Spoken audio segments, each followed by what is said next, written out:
أشهد أن لا إله إلا الله وحده لا شريك له وأشهد أن محمدا عبده ورسوله أما بعد فأعوذ بالله من الشيطان الرجيم بسم الله الرحمن الرحيم الحمد لله رب العالمين الرحمن الرحيم مالك يوم الدين إياك نعبد وإياك نستعين اهدنا الصراط المستقيم صراط الذين أنعمت عليهم غير المغضوب عليهم ولا الضالين. Berkenaan dengan sahabat Badar, terakhir kali saya sampaikan pada kesempatan khutbah Jumat di Jerman berkenaan dengan Hadrat Abdullah bin Ubay bin Sulul. Penjelasan terakhir perihal ayah beliau Abdullah bin Ubay bin Sulul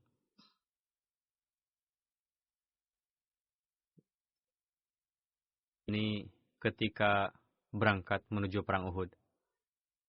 Ketika Rasulullah Shallallahu Alaihi Wasallam menerima usulan para pemuda dan memutuskan untuk menghadapi musuh di luar Madinah, pada awalnya Abdullah bin Ubay bin Sulul ikut serta beserta kawan-kawannya. Namun ketika mendekati Gunung Uhud, ia membangkang lalu membawa pulang 300 kawan-kawannya kembali ke Madinah. Ia kembali sambil mengatakan bahwa Muhammad Sallallahu Alaihi Wasallam tidak mau menerima usulan saya untuk melawan musuh di dalam Madinah saja. Yang seperti ini bukanlah peperangan, katanya, melainkan memasukkan diri sendiri dalam kebinasaan. Dan saya tidak mau memasukkan diri sendiri dalam kebinasaan ini. Sejak awal dalam hatinya terdapat kemunafikan, dan orang yang munafik adalah pengecut, dan kepengecutannya itu nampak setelah sampai di sana. Setelah mengundurkan diri dari peperangan, lalu jumlah pasukan Muslim tinggal 700 orang lagi. Meskipun demikian, umat Muslim hampir memenangkan peperangan, namun pada akhirnya disebabkan oleh tidak mengamalkan sepenuhnya perintah Rasulullah, meninggalkan pos, sehingga pasukan Muslim terpaksa menghadapi kerugian besar. Melihat kondisi demikian, Abdullah bin Ubay bin Sulul mulai melontarkan cemoohan yang menyakitkan pada Rasulullah dan umat Islam.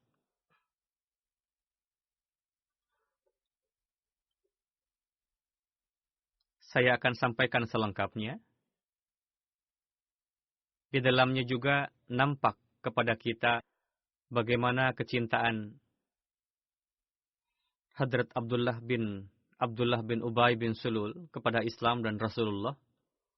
Terbukti juga bahwa beliau tidak segan-segan untuk menentang ayahnya jika ayahnya menyerang kehormatan Islam dan Rasulullah.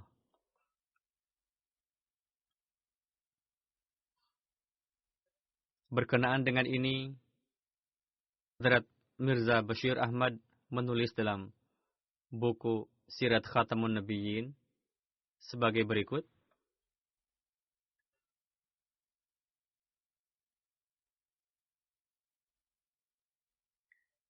Yahudi dan orang-orang munafik Madinah yang sempat ciut setelah melihat kekalahan pada perang Badar.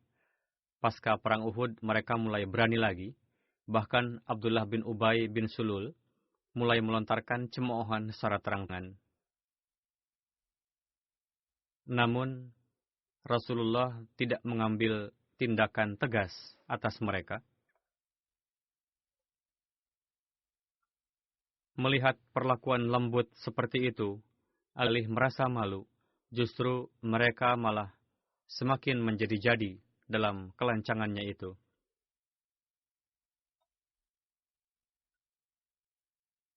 Nampak dari kisah berikut bagaimana kelancangan sang pemimpin orang-orang munafik, Abdullah bin Ubay bin Sulul, dan di sisi lain bagaimana kecintaan dan kesetiaan putranya kepada Rasulullah.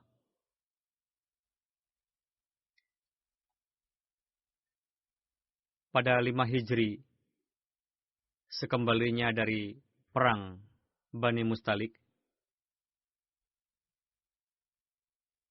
untuk beberapa hari Rasulullah tinggal di Mesir, yakni merupakan sebuah nama, sebuah sumber mata air milik Banu Mustalik. Namun ketika berada di sana, orang-orang munafik di sana telah menyebabkan satu kejadian yang tidak menyenangkan, sehingga hampir saja terjadi peperangan antara umat muslim yang lemah iman. Namun, berkat kecekatan Rasulullah dalam memahami keadaan dan pengaruh daya tarik Rasulullah telah menyelamatkan umat muslim dari dampak kekacauan yang sangat berbahaya. Kejadiannya sebagai berikut. Seorang pelayan Hadrat Umar bernama Jahja pergi ke Muraisi untuk mengambil air dari sumber mata air. Kebetulan saat itu juga ada orang lain bernama Sinan, pendukung Ansar yang datang untuk tujuan yang sama. Keduanya jahil dan sama sekali awam. Kedua orang itu berselisih di tempat tersebut. Lalu Jahja memukul Sinan. Lalu Sinan berteriak keras, mengatakan, "Wahai Ansar, tolonglah saya. Saya telah dianiaya." Melihat itu, Jahja pun mulai memanggil kaumnya. "Wahai muhajirin, datanglah kemari." Teriakan itu terdengar oleh kedua belah pihak. Lalu kedua pihak berdatangan dengan membawa pedang. Seketika itu juga berkumpullah banyak orang di sana, sehingga hampir saja para pemuda yang jahil saling menyerang satu sama lain. Tidak lama kemudian, datang beberapa orang dan mukhlis dari antara Ansar dan Muhajirin ke tempat kejadian. Mereka lalu langsung melerai kedua pihak yang berselisih dan mendamaikannya. Ketika Rasulullah mengetahui kabar tersebut, beliau menzahir kemarahan dan bersabda bahwa ini adalah sikap jahiliyah. Kemudian selesailah kasus tersebut. Namun ketika pemimpin orang-orang munafik, Abdullah bin Ubay bin Sulul, yang notabene ikut serta pada perang Banu Mustalik, mengetahui kabar tersebut,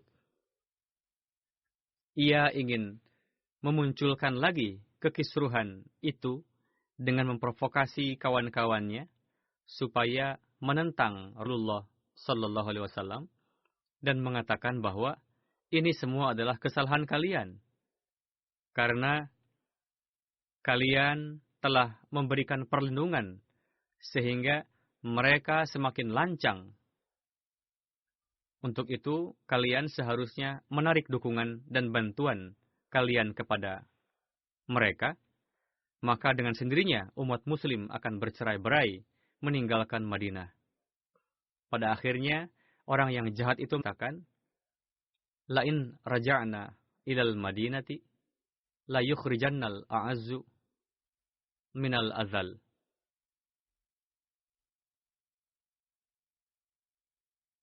Lain raja'na ilal madinati, la yukhrijannal a'azzu minal azal. Dalam Al-Quran, surah Al-Munafikun, berbunyi, lihatlah sekarang, orang atau kelompok yang mulia akan mengusir orang atau kelompok yang hina dari kota, ataukah tidak?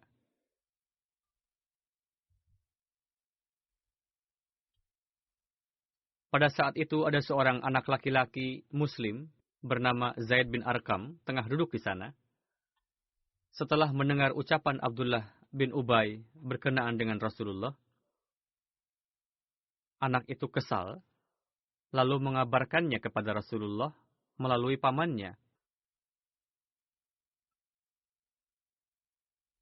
Anak tersebut sedemikian rupa memiliki ketulusan, setia, tanggap, dan memahami mana yang benar dan yang salah. Anak itu mengabarkannya kepada pamannya. Pada saat itu, Hadrat Umar tengah berada di dekat Rasulullah. Setelah mendengar kabar tersebut, Hadrat Umar begitu marahnya, lalu berkata kepada Rasulullah, "Wahai Rasulullah, izinkan saya untuk memenggal leher orang munafik penyebar kekacauan itu." Rasul bersabda, "Umar, biarkan saja. Apakah kamu menyukai jika tersebar kabar kemana-mana bahwa Rasulullah memerintahkan untuk membunuh kawan-kawannya?" Lalu Rasulullah memanggil Abdullah bin Ubay bin Sulul dan kawan-kawannya dan bertanya, "Apakah benar perihal kabar yang saya dengar ini?" Mereka semua bersumpah mengatakan bahwa mereka tidak mengatakan hal seperti itu.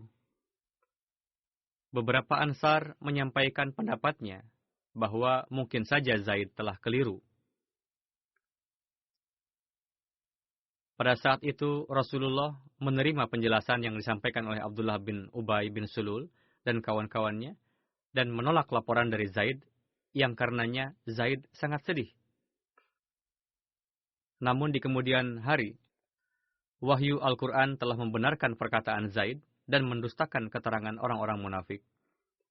Sebagaimana pada ayat yang saya bacakan tadi. Di satu sisi, Rasulullah memanggil Abdullah bin Ubay bin Sulul dan kawan-kawannya, membenarkan hal itu. Sedangkan di sisi lain, Rasulullah memerintahkan Hadrat Umar untuk menginstruksikan orang-orang supaya berangkat. Saat itu adalah siang hari, padahal biasanya Rasulullah tidak memerintahkan umat untuk menempuh perjalanan pada siang hari, karena cuaca siang di Arab adalah panas yang sangat terik dan akan sulit untuk melakukan safar dalam kondisi demikian. Namun, melihat kondisi pada saat itu, Rasul menganggap sesuai untuk melakukan perjalanan di siang hari. Atas perintah Rasul, Laskar Islam segera bersiap untuk pulang. Pada kesempatan itu, Usaid bin Hudzair, seorang tokoh terkenal kabilah Aus, datang ke hadapan Rasul dan berkata, "Wahai Rasulullah, biasanya Tuan tidak melakukan perjalanan pada waktu seperti ini. Apa gerangan yang terjadi sehingga menempuh perjalanan di siang hari?" Rasul bersabda, "Usaid, tidakkah kamu mendengar apa yang diucapkan oleh Abdullah bin Ubay bin Sulul? Ia mengatakan, kita pergi ke Madinah, sesampainya di sana orang yang terhormat akan mengusir orang yang terhina." Usaid spontan berkata, "Memang, wahai Rasulullah, jika Tuan berkenan, Tuan dapat mengusir Abdullah dari Madinah, karena demi Tuhan, yang terhormat adalah Tuan. Bukan dia, dialah yang hina." Lalu Usaid bin Hudzair berkata, Wahai Rasulullah, sebagaimana Tuan ketahui bahwa sebelum Tuan datang ke Madinah, Abdullah bin Ubay bin Sulul adalah orang yang sangat dihormati dalam kaumnya. Kaumnya mengusulkan untuk menjadikannya sebagai raja. Namun pasca kedatangan Tuan di Madinah, upayanya menjadi sirna. Karena itulah, dalam dirinya timbul kedengkian kepada Tuan. Untuk itu, tidak perlu menghiraukan omong kosongnya. Mohon Tuan maafkanlah ia. Tidak lama kemudian, putra Abdullah bin Ubay yang bernama Hubab, sebetulnya namanya telah diganti Rasulullah menjadi Abdullah, yang tengah dibahas dalam kisah ini. Beliau adalah seorang sahabat yang sangat mukhlis, datang ke hadapan Rasulullah dengan gelisah, lalu berkata, "Wahai Rasulullah, saya mendengar bahwa Tuan ingin membunuh ayah saya disebabkan oleh kelancangan dan kekisruhan yang ia timbulkan. Jika memang benar itu keputusan Tuan, mohon perintahkan saya, lalu akan saya penggal kepala ayah saya dan saya persembahkan di kaki Tuan.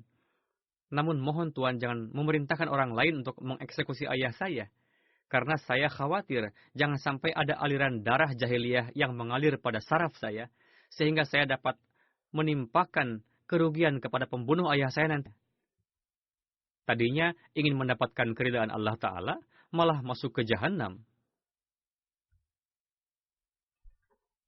dengan membunuh seorang muslim. Lalu Rasulullah menenteramkan Hadrat Abdullah dengan bersabda, "Kami sama sekali tidak ada keinginan untuk melakukan itu. Bahkan kami ingin bersikap lembut dan baik kepada ayahmu." Namun Abdullah bin Ubay bin Sulul sedemikian rupa menggebu-gebu menentang ayah, sehingga ketika laskar Islam kembali ke Madinah, Abdullah menghentikan jalan ayahnya dan berkata, "Demi Tuhan, saya tidak akan membiarkan kamu kembali sebelum kamu mau mengikrarkan bahwa Rasulullah adalah terhormat atau mulia dan kamu hina." Abdullah memaksa ayahnya mengucapkan itu, sehingga akhirnya sang ayah terpaksa mengucapkan kalimat tersebut. Setelah itu, Abdullah membiarkan ia pergi. Ibnu Sa'ad menjelaskan kejadian tersebut dalam bahasanya, yakni ketika Rasulullah memerintahkan para sahabat untuk berangkat, Hadrat Abdullah menghalangi jalan ayahnya, lalu turun dari unta. Beliau berkata kepada ayahnya, "Sebelum kamu mengikrarkan diri bahwa kamu adalah manusia yang paling hina dan Rasulullah adalah manusia yang paling mulia, aku akan biarkan kamu pergi." Ketika Rasulullah berlalu di dekatnya, bersabda, "Biarkan ia pergi." Rasulullah pun melihat, lalu bersabda, "Biarkan ia pergi." Rasul bersabda, "Demi umurku, kami pasti akan berlaku baik kepadanya selama ia hidup." Tertulis dalam Tabaqatul Kubra. Selain itu pun, tertulis bahwa ayah Hadrat Abdullah berkata, "La yukhrijan a'azzu minhal azal." Yakni, orang atau kelompok yang terhormat akan mengusir orang atau kelompok yang hina dari kota. Hadrat Abdullah berkata kepada Hadrat Rasulullah, "Dialah yang hina dan Allah yang terhormat." Anaknya sendiri mengatakan berkenaan dengan ayahnya seperti itu. Lalu tuduhan kotor lain yang dilontarkan oleh orang-orang munafik pada kejadian Ifki, yang mana yang menjadi otak fitnah itu adalah Abdullah bin Ubay bin Sulul. Sepulang dari perang Banu Mustalik, terjadilah tiwa Ifki, yang di dalamnya wujud Hadrat Aisyah difitnah. Dan otak dari fitnah tersebut adalah Abdullah bin Ubay bin Sulul. Pada akhir lalu, pernah saya sampaikan kejadian tersebut dalam khutbah saya secara lengkap. Namun akan saya sampaikan lagi kaitannya dengan ini. Ini juga merupakan riwayat dari Hadrat Aisyah. Saya akan sampaikan beberapa bagiannya, meskipun tidak semuanya. Hadrat Aisyah bersabda, biasanya Rasulullah apabila hendak keluar untuk melakukan suatu perjalanan, maka beliau mengundi di antara istri-istrinya. Maka siapa saja di antara mereka yang keluar undiannya, maka dialah yang berangkat bersama Rasulullah. Lalu beliau mengundi, dan ternyata nama saya yang keluar, sehingga saya ikut bersama dengan beliau. Kejadian ini sesudah ayat perintah tentang hijab diturunkan. Saya dibawa di dalam hodaj, yakni sekedup atau tanduk di atas punggung unta, yang diturunkan lalu bersama dengan tandunya, lalu berjalan bersama Rasulullah hingga kembali dari perang tersebut. Ketika telah dekat dengan Madinah, pada suatu malam, Rasulullah memberi aba-aba agar berangkat. Ketika orang-orang mengumumkan untuk berangkat, saya pun beranjak. Saat itu, saya telah keluar dari tandu, melewati para tentara untuk keperluan buang hajat. Ketika telah usai, saya kembali ke rombongan, karena pergi untuk menunaikan hajat, sehingga berjalan ke arah lain. Ketika menuju tandu, saya meraba dada saya, ternyata kalung saya dari merjan zifar terputus. Lalu saya kembali lagi untuk mencari kalung saya yang membuat saya terlambat. Sementara rombongan yang mengawasi unta saya telah datang dan mengangkat tandu saya, dan meletakkan tandu itu di atas unta yang biasa saya gunakan untuk safar. Padahal tandu kosong. Mereka menganggap saya berada dalam tandu itu. Maka dari itu, para pengangkat tandu tidak curiga dengan tandu yang ringan ketika mereka mengangkat dan membawanya. Mereka membawa unta dan berjalan. Saya pun menemukan kalung saya setelah para tentara berlalu. Lantas saya datang ke tempat mereka. Ternyata di tempat itu tidak ada orang. Lalu saya bermaksud ke tempat saya tadi, di waktu berhenti. Saya beranggapan mereka akan merasa kehilangan diri saya, lalu kembali lagi untuk mencari saya. Ketika sedang duduk, kedua mata saya merasakan kantuk yang tak tertahankan. Saya pun tertidur. Safwan bin Al-Mu'attal tertinggal di belakang para tentara yang bertugas untuk mengangkat segala sesuatu jika ada yang tertinggal. Ia melihat hitam-hitam sosok seseorang yang tengah tidur, lantas ia menghampiri saya. Sungguh, ia pernah melihat saya sebelum ayat hijab turun. Ia melihat saya, ia mengucapkan inna lillahi wa inna ilaihi raji'un. Ketika melihat saya, mendengar suaranya, saya terjaga dari tidur. Kemudian ia menderumkan kendaraannya, ia memijak kaki depan, kemudian saya menunggangi unta.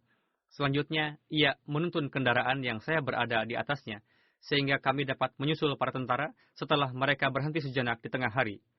Maka binasalah orang yang memanfaatkan kejadian ini dengan menuduh berzina. Sebagian orang mulai menuduh kepada Hadrat Aisyah telah melakukan hal-hal yang tidak baik. Orang yang memperbesar tuduhan ini adalah Abdullah bin Ubay bin Sulul. Kemudian kami sampai ke Madinah. Ketika kami telah sampai di Madinah, saya sakit selama sebulan. Sedangkan orang-orang menyebarluaskan ucapan para pembohong. Beliau tidak tahu apa yang tengah terjadi. Yang membuatku penasaran ketika saya sakit itu, yakni sesungguhnya saya tidak melihat kasih sayang Rasulullah sebagaimana mestinya, yang biasanya saya lihat dari beliau ketika saya sakit. Beliau hanya masuk, lalu mengucap salam dan berkata, bagaimana keadaanmu? Saya tidak tahu sedikit pun mengenai fitnah itu. Ketika pada masa-masa penyembuhan, lalu saya dan Ummi Mistah pergi ke Manasi, tempat untuk buang hajat. Ia pun menceritakan kepada saya mengenai ucapan para pemfitnah, bahwa mereka menuduh saya. Saya pulang ke rumah, Rasulullah datang dan mengucapkan Assalamualaikum kepada saya, dan bersabda, bagaimana keadaanmu? Saya berkata, mohon izinkan saya untuk pergi ke rumah orang tua saya. Rasulullah mengizinkan saya datang kepada kedua orang tua saya. Lantas saya bertanya kepada ibuku, "Wahai ibuku, apa yang sedang hangat dibicarakan oleh orang-orang?" Ibuku menjawab, "Wahai putriku, tidak ada apa-apa, tenang saja. Orang-orang biasa memperbincangkan hal seperti ini."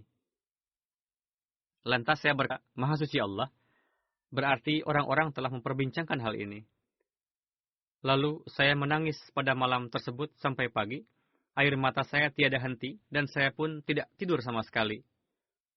Kemudian, di pagi hari, saya masih menangis.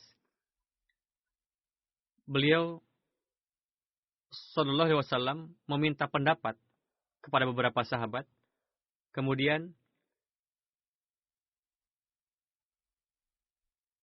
Rasulullah memanggil pelayan Hadrat Aisyah bernama Barirah.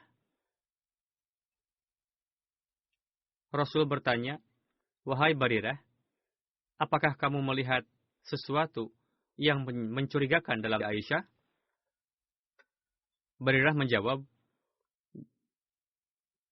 "Sama sekali tidak. Demi zat yang telah mengutus engkau dengan kebenaran, saya tidak melihat sesuatu pun pada dirinya yang dianggap celah, lebih dari bahwa dia adalah perempuan yang masih belia, yang terkadang tertidur membiarkan adonan roti keluarganya, sehingga binatang piaraannya datang, lalu memakan adonan rotinya."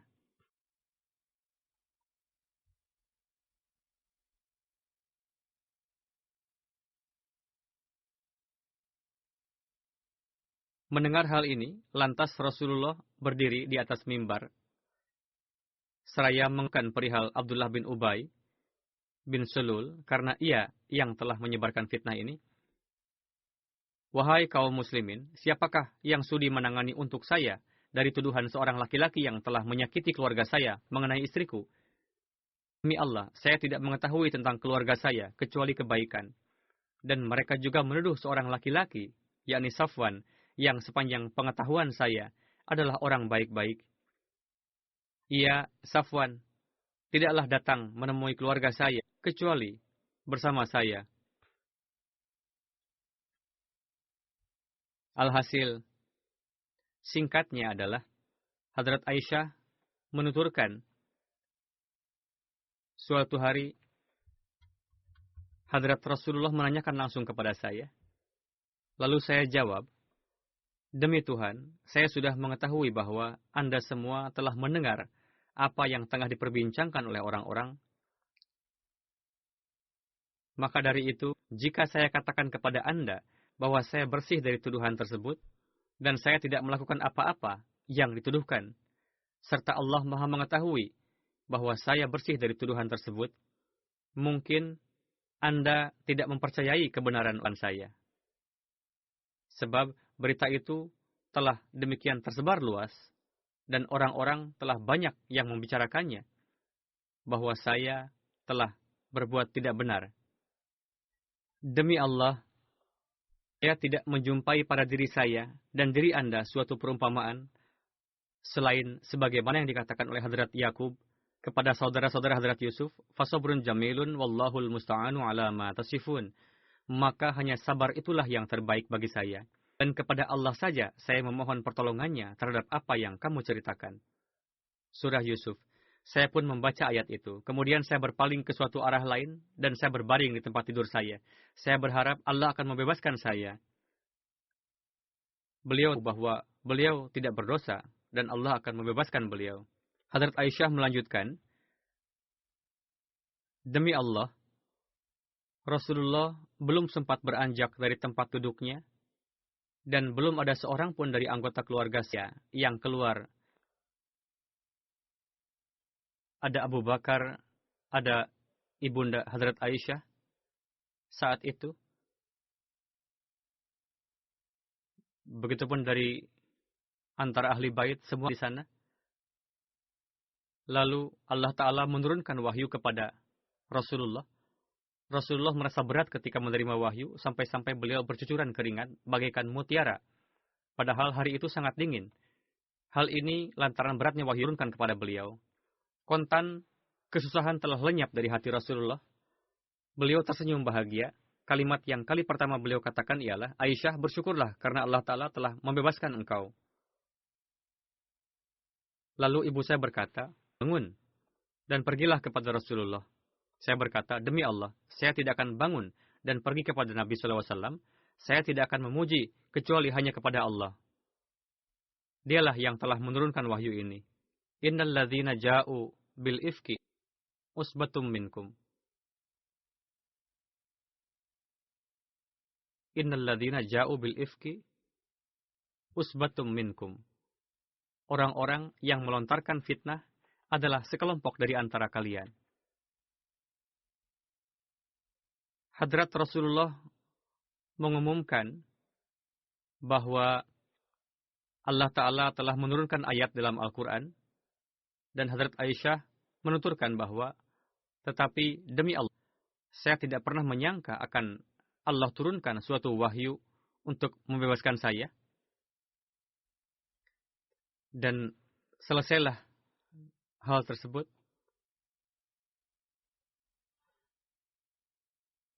Meskipun tuduhan dan perlakuan sedemikian rupa, bagaimana perlakuan Rasulullah yang merupakan rahmatan lil alamin kepada sang pemimpin orang-orang munafik itu, ketika ayah beliau meninggal, Hadrat Abdullah bin Ubay bin Sulul memohon kepada Rasulullah supaya Rasul berkenan mensalatkan jenazah ayahnya. Beliau pun meminta salah satu kain Rasulullah untuk dijadikan kafan bagi ayahnya, yakni Abdullah bin Ubay bin Sulul. Dan Rasulullah mengabulkan permintaan itu dan memberikan kain beliau. Dalam riwayat lain dikatakan, ketika ayah Hadrat Abdullah meninggal, ia datang kepada Rasulullah dan memohon supaya Rasul berkenan memberikan kain beliau untuk digunakan sebagai kain kafan bagi ayahnya, lalu meminta mensalatkan jenazahnya dan memohon ampunan bagi sang ayah. Rasulullah pun memberikan kain beliau dan bersabda, ketika kalian selesai mengkafani dan lain-lain, panggillah saya. Ketika Hadrat Rasulullah akan menyalatkan jenazah, Hadrat Umar berkata, Allah Ta'ala telah melarang Tuan untuk menyalatkan jenazah orang munafik. Lalu Rasulullah bersabda, saya telah diberi wewenang untuk memohon ampunan baginya, ataupun tidak. Lalu Rasulullah menyalatkannya. Ketika Allah Ta'ala melarang untuk menyalatkan jenazah orang munafik, Rasulullah meninggalkan perbuatan tersebut.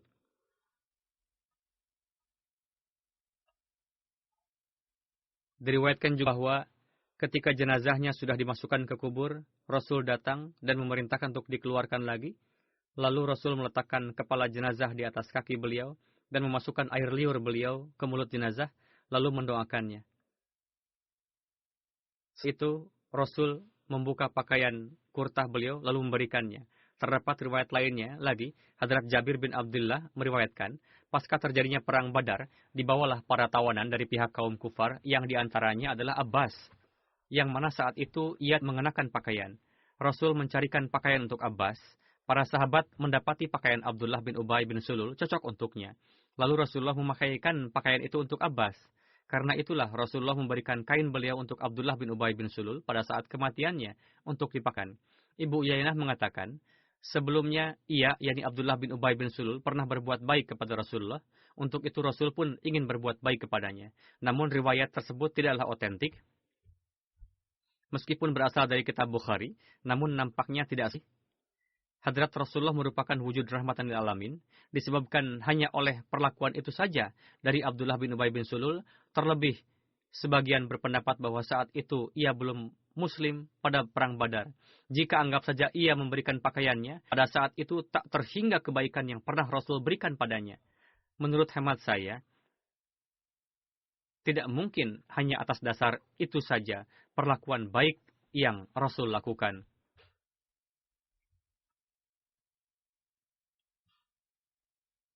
Rasul melakukan demikian semata-mata karena sang putra, yakni Hadrat Abdullah, yang telah menampilkan ghairat tinggi kepada Islam dalam segala perkara dan juga kepada Rasulullah. Beliau pun telah menyelamatkan keimanannya sendiri, bahkan pernah bersikap tegas kepada ayahnya. Atas dasar menyenangkan sang putra lah, atau atas keinginan sang putra, sehingga Rasul melakukan membuka kain dan memberikan padanya. Hadrat Umar bin Khattab meriwayatkan, secara langsung beliau bersabda, ketika Abdullah bin Ubay bin Sulul mati, dimohonkan kepada Rasulullah untuk berkenan menyolatkan jenazah Abdullah bin Ubay bin Sulul. Ketika Rasul berdiri untuk menyolatkan, saya mendekati Rasul dan berkata, wahai Rasul, apakah akan menyolatkan Ibnu Ubay? Lalu saya menyampaikan keberatan perihal Abdullah bin Ubay bin Sulul pada beberapa kejadian yang telah lalu, bahwa ia pernah mengatakan demikian dan demikian. Rasulullah tersenyum dan bersabda, Umar, mundurlah. Setelah mendengar berkali-kali saya tanyakan, Rasulullah bersabda, saya telah diberi wewenang. Untuk itu saya gunakan wewenang tersebut, dan saya mengetahui bahwa jika saya harus memanjatkan doa ampunan baginya lebih dari 70 kali supaya diampuni, maka akan saya sekalipun harus lebih dari itu. Hadrat Umar berkata, lalu Rasulullah menyolatkan jenazahnya. Lalu beliau pulang. Tidak selang beberapa lama, turunlah surah Bara, yakni 2 ayat At-Taubah yang berbunyi, وَلَا تُصَلِّ عَلَى أَحَدٍ مِّنْهُمْ مَاتَ أَبَدًا وَلَا تَقُمْ عَلَى قَبْرِهِ إِنَّهُمْ كَفَرُوا بِاللَّهِ وَرَسُولِهِ وَمَاتُوا وَهُمْ فَاسِقُونَ. Janganlah kamu sekali-kali menyolatkan jenazah seorang yang mati di antara mereka, dan janganlah kamu berdiri mendoakan di kuburnya. Sesungguhnya mereka telah kafir kepada Allah dan Rasul-Nya, dan mereka mati dalam keadaan fasik. Hadrat Umar berkata, setelah itu saya heran setelah menyadari begitu lancangnya saya berbicara seperti itu kepada Rasulullah. Allah dan Rasul-Nya lah yang lebih mengetahui. Demikianlah kisah Hadrat Abdullah bin Ubay bin Sulul.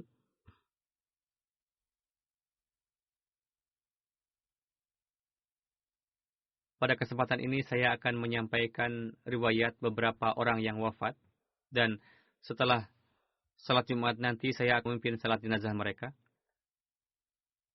Di antaranya yang pertama adalah Ibu Amatul Hafiz, istri dari Bapak Maulana Muhammad Umar dari Kerala, India. Beliau wafat pada tanggal 20 Oktober, dia 72 tahun. Innalillahi wa inna ilaihi raji'un. Beliau lahir di Kerala pada tahun 47. Ahmadiyah masuk ke dalam keluarga almarhum dengan perantaraan kakek buyut beliau, yang termasuk di antara para Ahmadi awalin di Kerala.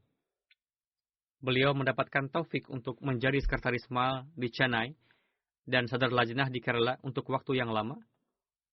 Beliau sangat dawa membaca Al-Quran dan melaksanakan tahajud. Beliau juga biasa mengajarkan Al-Quran kepada lajnah dan nasirat. Beliau biasa melaksanakan semua puasa baik yang wajib maupun nafal. Sampai nafas terakhirnya beliau sangat mengkhidmati Bapak Maulana Muhammad Umar. Beliau sangat mengkhidmati tamu dan memiliki semangat pengkhidmatan terhadap kemanusiaan yang luar biasa. Beliau seorang yang solehah dan memiliki hubungan yang sangat mendalam dengan khilafat. Dimanapun beliau tinggal, beliau memiliki hubungan yang tulus dengan para anggota yang datang ke rumah misi dan mengkhidmati mereka dengan penuh keikhlasan. Sebelum wafat, beliau mengalami 3 kali serangan jantung, dan ketiga kalinya terkena serangan jantung, beliau berkata kepada Bapak Maulana Umar bahwa waktu kewafatan saya sudah dekat. Dan setelah itu, beliau mengatakan, sampaikan salam saya kepada semuanya. Kemudian suara tinggi beliau mengucapkan Allahu Akbar 3 kali, dan demikianlah kemudian beliau menghadap Allah Ta'ala. Almarhumah seorang musi, di antara yang ditinggalkan ada 4 orang anak perempuan. Beliau adalah ibu mertua dari Bapak Munawar Ahmad Nasir yang berhidup di kantor private secretary sebagai volunteer.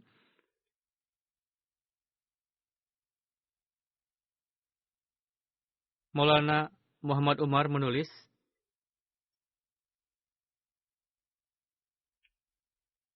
penugas pertama saya setelah lulus ujian Maulwi Fazil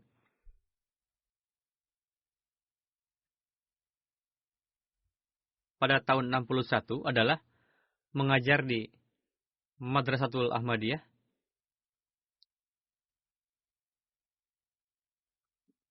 Kemudian di Hyderabad. Dan pada masa itu di sana terjadi sebuah musibah. Peristiwa itu terjadi pada tahun 67 di Hyderabad setelah hujan yang sangat deras.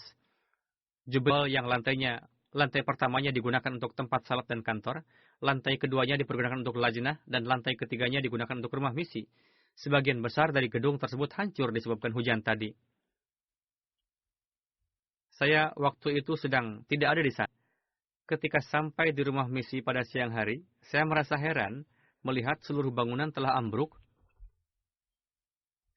Hanya satu sudut kecil yang tetap berdiri, dan istri saya setelah mengambil putri kami yang baru berumur 3 bulan, lalu berdiri di sudut lantai 3 tanpa perlindungan. Dalam kondisi seperti itu mustahil istri anak saya bisa selamat. Di tempat istri saya berdiri, di bawahnya ada reruntuhan bangunan yang dalam, dan tidak mungkin bisa melompat ke bawah. Sebuah tangga dari petugas pemadam kebakaran dipasang, namun tidak ada yang berani menaiki tangga itu untuk menyelamatkan ibu beserta anaknya. Pada saat itu, seorang petugas pemadam kebakaran yang sudah berusia lanjut berkata, "Saya berusaha untuk menyelamatkan ibu dan anak itu, meskipun harus kehilangan nyawa saya." Kemudian, petugas pemadam kebakaran yang berusia lanjut tersebut menaiki tangga. Pertama-tama ia menurunkan anak perempuan itu dan kemudian ibunya. Demikianlah secara mukjizat kedua nyawa mereka bisa selamat. Bapak Maulana Umar mengatakan bahwa beliau menyertai saya dengan sabar di setiap tempat tugas. Ketika saya ditugaskan di Kerala, selama 15 tahun beliau menjabat sebagai Sadar Lajnah Imailah wilayah Kerala dan menjalankan tugasnya dengan sangat baik.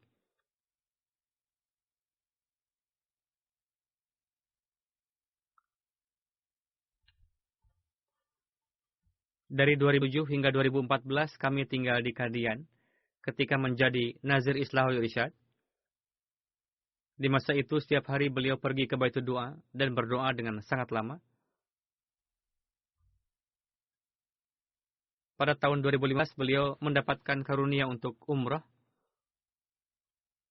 Bapak Umar menulis, setiap hari selepas salat subuh beliau biasa melewatkan Al-Quran dan menelaah hadis. Ini adalah kebiasaan beliau. Dan di hari kewafatannya pun Allah Ta'ala memberi taufik kepada beliau untuk mengamalkan ini. Beliau juga gemar menelaah buku Hadrat Masih Maud alaihissalam. Selain itu, beliau juga memiliki ketertarikan untuk menelaah pengetahuan umum. Dan ini adalah keistimewaan yang juga harus dimiliki oleh seorang istri mubaligh yang dengan karunia Allah Ta'ala ada dalam diri beliau, almarhumah. Beliau adalah seorang wanita yang memahami tingginya kedudukan mubaligh dan pengurus serta menghormati mereka. Dalam pengkhidmatan terhadap tamu, beliau tidak biarkan sedikit pun ada kekurangan. Semoga Allah telah memberikan ampunan dan rahmatnya kepada beliau, meninggikan derajat beliau, dan menjadikan anak keturunan beliau sebagai pewaris doa-doa beliau. Jenazah kedua, Bapak Dri Muhammad Ibrahim yang merupakan pensiunan manajer dan publisher Buletin Bulanan Ansarullah Pakistan.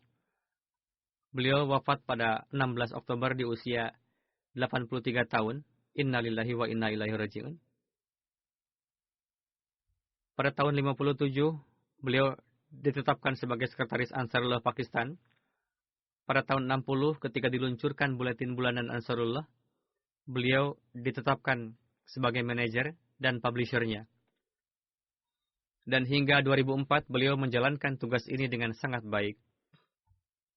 Di Ansarullah Pakistan, beliau mendapatkan taufik berkhidmat sebagai Office Superintendent, Naib Kader, Naib Kaid, Sekretaris Umumi, dan Majelis. Pada tahun 2003, beliau ditetapkan sebagai terdakwa di pengadilan, dan kemudian dengan seizin saya, beliau datang ke London dan pindah ke sini. Setelah datang ke sini pun, beliau mendapatkan taufik untuk berkhidmat selama kurang lebih dari 8-9 tahun di Ansarullah dan juga sebagai anggota Majelis Amilah Nasional. Almarhum seorang musi, beberapa waktu sebelum wafat beliau pulang ke Rabuah. Beliau wafat disebabkan sakit beliau. Beliau wafat di Rabuah. Beliau meninggalkan 1 orang putri, 5 orang putra, dan banyak cucu. Semoga Allah memberikan ampunan dan rahmatnya kepada beliau dan memberikan taufik kepada keturunan beliau untuk meneruskan kebaikan-kebaikan beliau serta senantiasa menjalin hubungan dengan jemaat dan khilafat.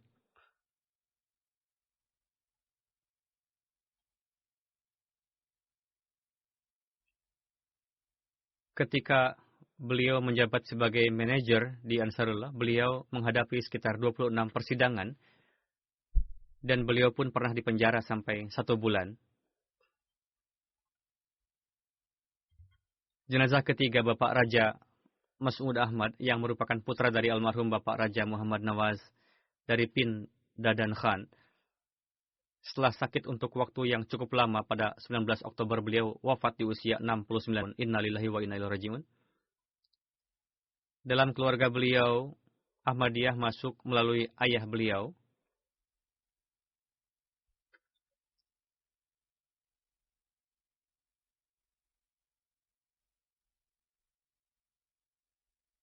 Bapak Raja Muhammad Ali, yang merupakan Nazir Baitul Mal di tahun 43-44, menjalin hubungan dengan ayah beliau.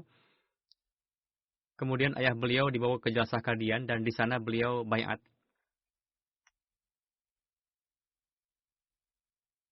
Dan baiatnya pun tanpa suatu dalil apapun, hanya karena melihat satu peristiwa. Ayah beliau mengatakan, ketika Hadrat Khalifatul Masih yang kedua menyampaikan pidato di Jalsah, pada saat itu saya melihat seorang pemuda tampan membawa seorang anak kecil yang kumal di pangkuannya. Dan ketika keluar ingus dari hidung anak tersebut, lalu pemuda tersebut mengambil sapu tangan dari sakunya dan membersihkan hidung anak tersebut dan berdiri di belakang. Hadrat Muslim Maud tengah sibuk menyampaikan pidato, dan tidak berapa lama anak kecil itu menangis, lalu Hadrat Muslim Maud menoleh ke belakang dan mengumumkan, anak ini tersesat. Seseorang tolong bawa anak ini ke orang tuanya. Ketika saya mencari tahu siapa pemuda yang mengenakan pakaian yang bersih dan memangku anak yang kumal itu, maka diberitahukan bahwa itu adalah Hadrat Mirza Nasir Ahmad, yang merupakan putra sulung Hadrat Muslim Maud radhiyallahu anhu. Dan saat itu beliau juga menjabat sebagai Sadar Khudamul Ahmadiyah. Saya sangat terkesan dengan peristiwa itu, kata beliau. Hanya karena hal inilah saya baiat, yakni karena teladan yang saya lihat hari itu. Adapun persoalan-persoalan lainnya belakangan. Jadi, banyak orang yang datang ke Jalsah masuk ke dalam jemaat ini setelah melihat teladan-teladan seperti itu. Bapak Raja datang ke UK tahun 91 dan ditetapkan sebagai ketua pertama jemaat Catford. Dan rumah beliau pun digunakan sebagai pusat jemaat. Setelah datang ke sini, beliau mendapatkan taufik berkhidmat sebagai Qaid Umumi Alullah, Additional Sekretaris Al-Wasiyat, dan Sekretaris Al-Wasiyat Nasional. Ketika saya memerintahkan untuk melakukan perbaikan pada sistem Al-Wasiyat, maka dengan karunia Allah Ta'ala beliau cukup bekerja keras dan menerbitkan sistem Al-Wasiyat ini. Beliau memiliki hubungan yang mendalam dengan khilafat. Beliau menghormati para pengurus, rajin salat tahajud, memberikan candah dengan keikhlasan, banyak bersedekah, menyayangi orang miskin, dan seorang yang ramah. Dengan karunia Allah Ta'ala beliau seorang musi. Selain seorang istri, beliau meninggalkan seorang putri dan 2 orang putra. Semoga Allah Ta'ala memberikan rahmat dan ampunannya kepada beliau dan meninggikan derajat beliau. Beliau tidak satu kelas dengan saya di college karena berbeda jurusan. Namun bagaimanapun beliau belajar di college masa saya. Dengan demikian saya sudah mengenal beliau sejak waktu itu. Dari sisi ini bisa dikatakan bahwa saya belajar satu kelas dengan beliau di college.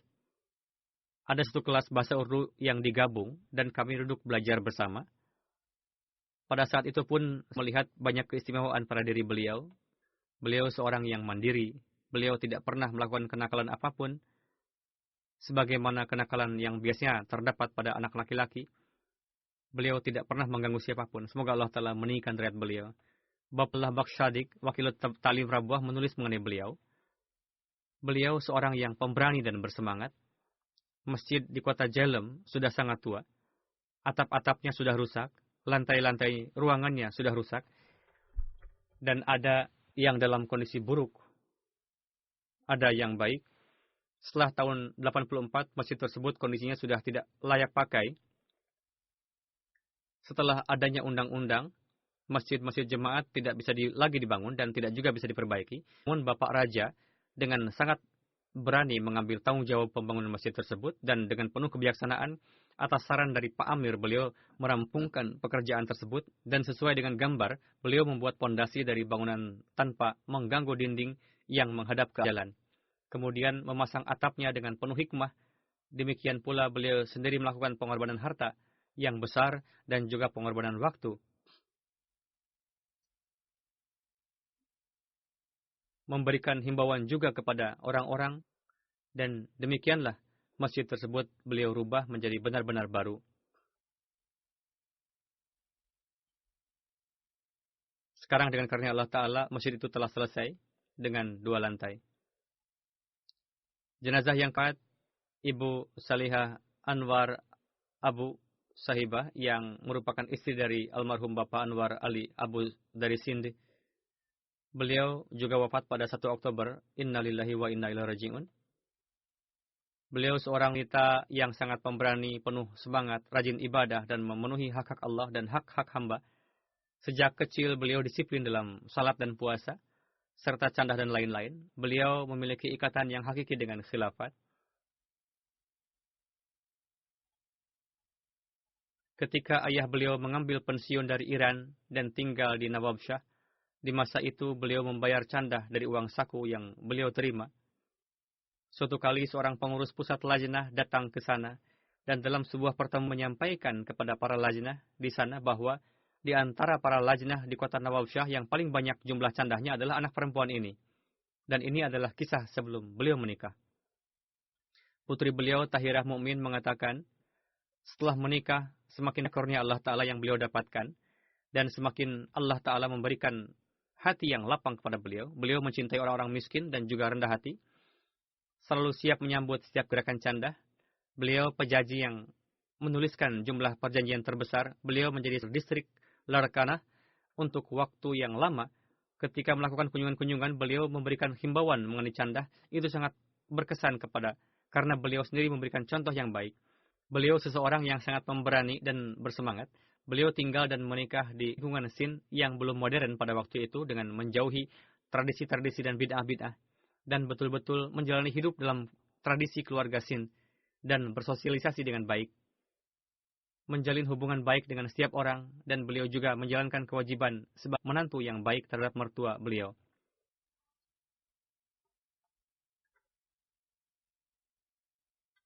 Putri beliau juga menulis, para anggota lajnah dimanapun mereka tinggal sangat mengingat beliau.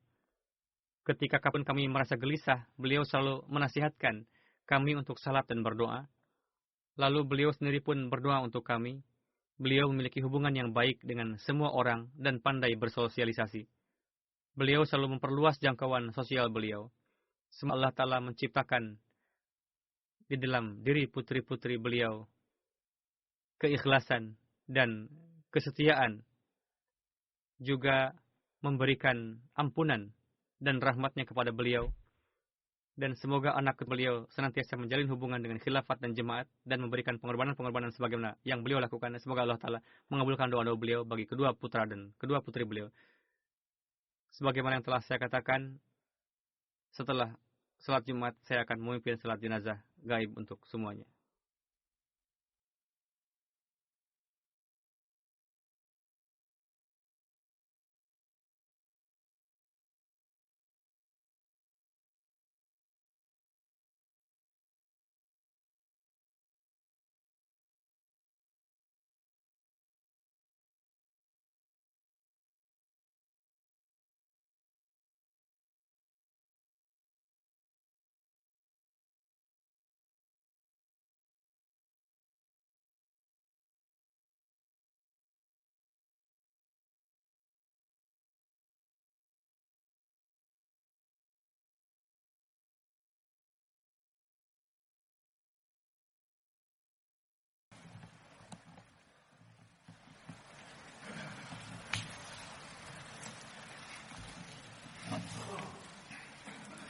الحمد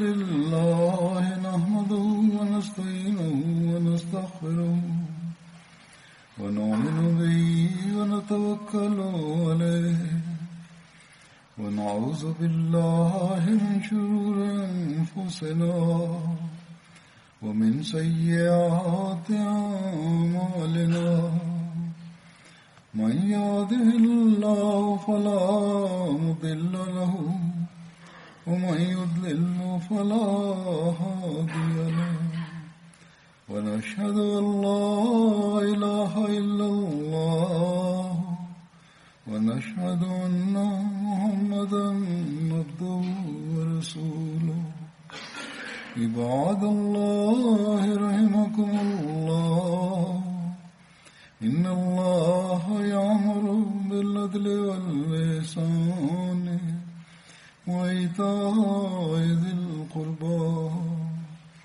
وينهى عن الفحشاء والمنكر والبغي يعظكم لعلكم تذكرون اذكروا الله يذكركم وادعوه يستجب لكم ولذكر الله أكبر